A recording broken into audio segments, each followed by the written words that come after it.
Hey folks, this is Scott over here in the historic streets of Ponca City, Oklahoma.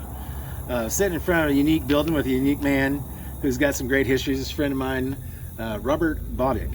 And he's got a personal story inside this building he's willing to share in this experience. We're doing this light art ghost story experiences. And this is his story. And as soon as we're done with this, we're going to go make a piece of art that I'll share at the end of this video, or in however we do that. But it's going to be inspired by this story in this building, the Whimsy Building. The Whimsy Building, yeah. All right, Robert, let's hear it, dude. Yeah, so I'll tell you, Scott, I have to preface this with, I don't tell this story lightly. Okay. But I'm telling you, it's one of the most real experiences I think I've ever had in my life. And so behind us, Whimsy Building, it used to be a ceramic shop. It was owned by an older lady, and I think it sat empty for a while, and then Whimsy kind of moved in, they took it over, and it's kind of connected with the screen print shop. And so when I was working here, I would kind of bounce between, Whimsy and the screen print shop, and you'd be sitting in here, and every now and then it would sound like someone was dropping steel balls on the floor. Like bearings? Like bearings, and you could hear it go tick, tick, tick, tick, tick, tick, tick, tick, tick, tick, and then roll, right? So if you could picture like marbles like being dropped. Yeah, metal marbles. Yeah, just like tick, tick, tick, tick, tick, and then rolling.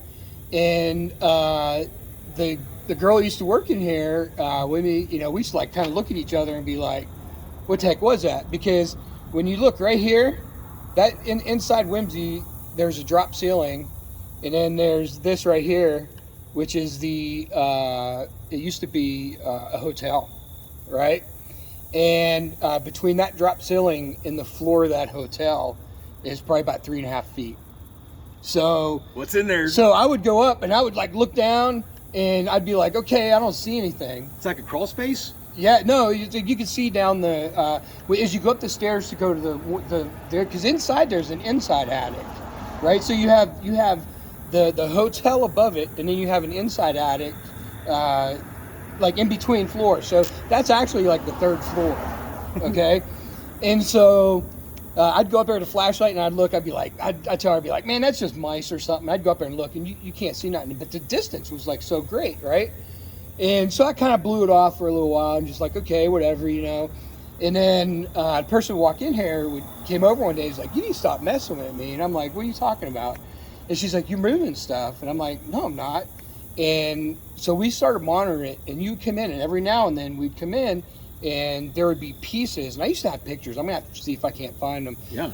There was pieces of like porcelain and stuff would be moved off the shelf and then set up real nice on the ground below. And I used to tell her, I'd be like, man, I wish I could get cameras in here just to see if I could catch something like that. Because I think you're jacking with me, right? I always swear, I'm like, man, she's messing with me. And she'd be like, you're messing with me. And I was just weird. But remember, this was a porcelain shop. So they had only messed with this, like the ceramic things. And so one day I got an itch, and I'm like, okay, I'm going to go into the attic, and I'm going to clean it out. I'm going to organize it, because it needed organized, right? And so up there was a lot of the old ceramic, like stuff that they would sell in their stores was still up there. And so I'm moving this stuff around, and you know what they say with old places, if there's old spirits there, if you start moving stuff around, or you start changing things, things come to life. So I went up there, and I kind of paused at the top of the steps, and I'm kind of standing there, I have my arms crossed, looking around saying, okay, what am I going to move where? And I felt this tap on my shoulder, and it was like tink, tink, tink, tink. And I turned around, nobody was there. It was nuts, man. And I was like, okay. And I walked downstairs, and You walked, you didn't run? No, I didn't run. I walked downstairs, and I might have been a little brisk, but I walked downstairs, and I would tell him, I'm like, you're not going to believe what just happened to me. And man, I tell you, but it didn't spook me though. It was like a real gentle like tap, like hey, I got something to tell you, Just playing with you? Just playing with me, yeah. And their metal marbles?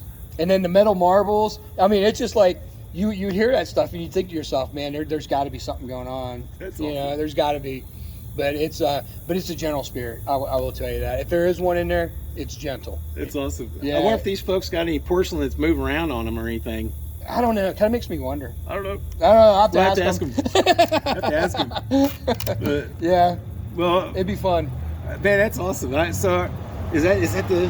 That's the big That thing, was it. man. That's it. It was for real. It was a for real spook story, man. Tap on the shoulder. So someone's up there somewhere playing marbles, and then someone down here's saying, "Don't touch my porcelain."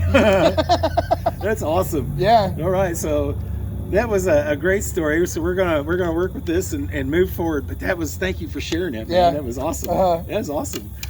So this is another great spot here in these historic streets of Ponca City, and there are many places to go and explore and tell stories about. So we're gonna work on that. Is that a bat? No, I think that's a moth. Oh, giant one. Yeah. But if we were going squirrel. If it was an albino moth. Yeah. Or albino bat. It was a big one. But anyway, guys, thank you very much for listening, and we're going to keep working on this and keep collecting good stories and right. sharing our history. Thank you. All right. Bye.